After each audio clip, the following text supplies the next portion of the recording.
চিংড়ি মাছের মালাইকারি তো সবাই খাও, এইভাবে দহি চিংড়ি বানিয়ে খাও, দেখো খুব টেস্টি হবে।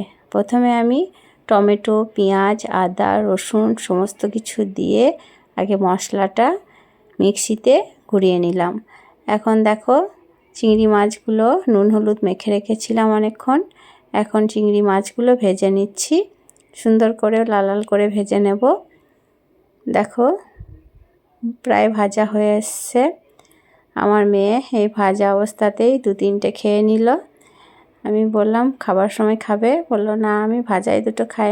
ঠিক আছে খেয়ে নাও।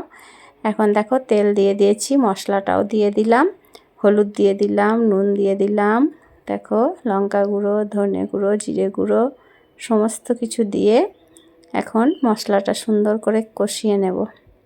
কষতে থাকি এখন। এবার টক দইটা দিয়ে দিলাম, অনেকটা দিতে হবে দইটা, খুব ভালো হবে। দেখো দইটা সুন্দর করে কষিয়ে নিচ্ছি।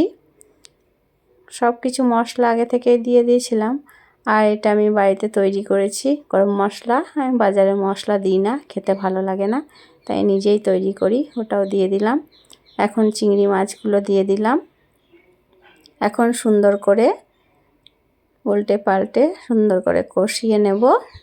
দেখো আমার চিংড়ি মাছ তৈরি হয়ে গেল। দহি চিংড়ি রেসিপিটা ভালো লাগলে অবশ্যই